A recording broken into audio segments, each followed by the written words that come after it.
شيخ الإسلام ابن تيمية رحمه الله كان جريء الجنان قويا في الحق جدا، ولذلك الإنسان الذي يقول الحق ولا يخشى في الله لومة لائم لا يتعرض للأذى. يتعرض أحيانا يتعرض من زملائه، أحيانا يتعرض من عيلة القوم، أحيانا من الحكام أقرانه. أي نعم.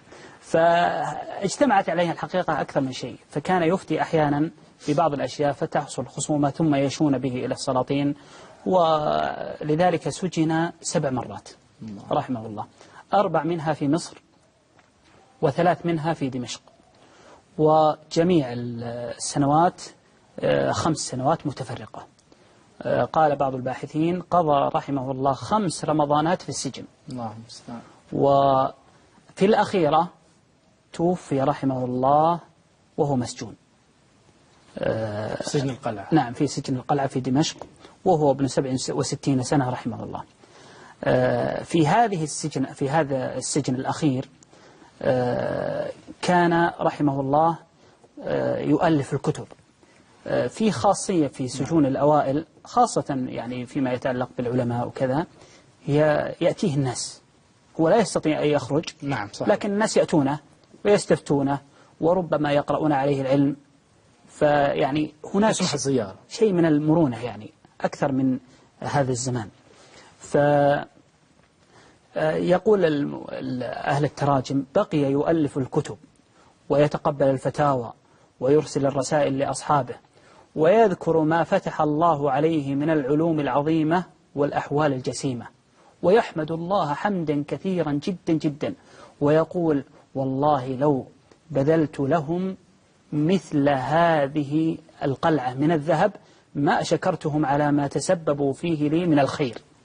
يرى أن هذه السجنة مع أنها سجنة طويلة قرابة 2 كتب فيها كتبا كتب فيها كتبا، ألف فيها مؤلفات ورسائل، وهذه الرسائل التي تردنا الآن بعضها مثل فتاوى شيخ الإسلام ابن تيمية رحمه الله، بعضها عبارة عن أقصوصات، يكتب رحمه الله جوابا ويعطيه فلان، بعد مدة من الزمن يجدونه ويضمون النظير إلى النظير، وتكون هذه الكتب التي معنا.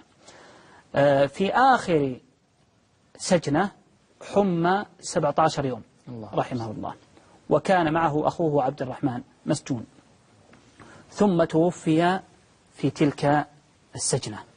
قال أخوه عبد الرحمن رحمه الله إن الشيخ اشتغل بالقرآن اشتغالا كبيرا في آخر تلك السجنة، لأن الناس لما كانوا يأتونه ويؤلف ويكتب كان مشغول، فلما قطعوا عنه القلم والقرطاس والكتب في آخر الأيام أصبح مع التعبد فقط لا غير، مع أن تلك عبادات، لكن التعبد المحض الذي هو الصلاة وقراءة القرآن.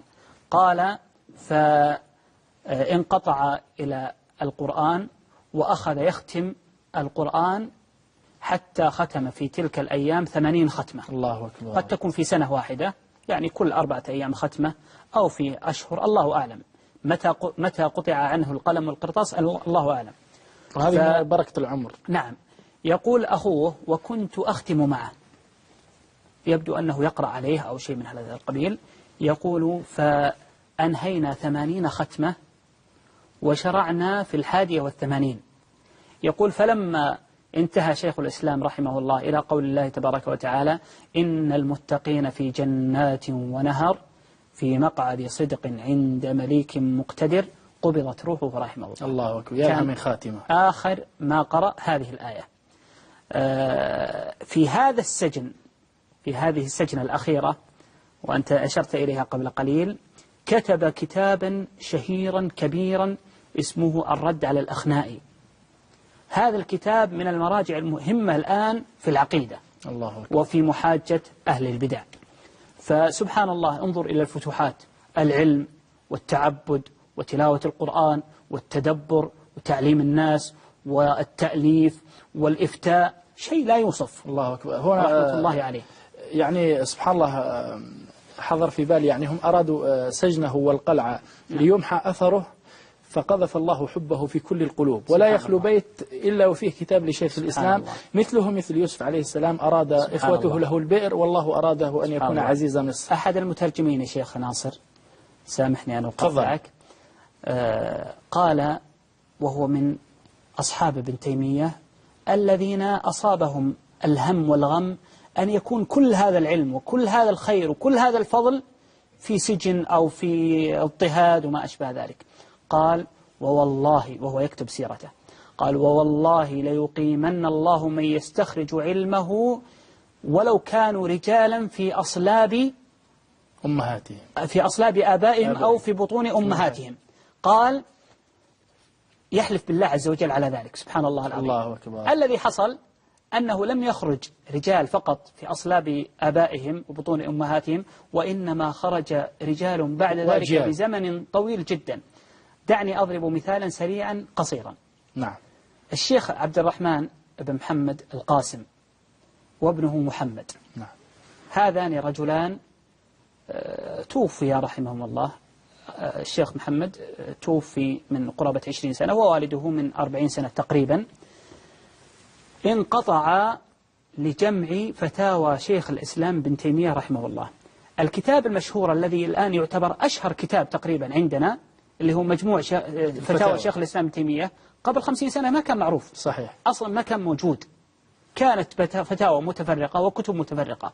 فنشط هذا الرجل العالم الجليل وهو في طبقة الشيخ بن باز أو أكبر من طبقة الشيخ بن باز رحمه الله، اللي هو الشيخ عبد الرحمن بن قاسم، ومعه ابنه. ذهبوا إلى لبنان وذهبوا إلى أوروبا وجمعوا القصاصات وجمعوا الشتات وجعلوها في 37 مجلد. إن لم تكن أهم مرجع عندنا بعد الكتاب والسنة فهي من أهم المراجع. الله أكبر. ذلك فضل الله يؤتيه والله غالب على أمره ولكن أكثر الناس لا يعلمون.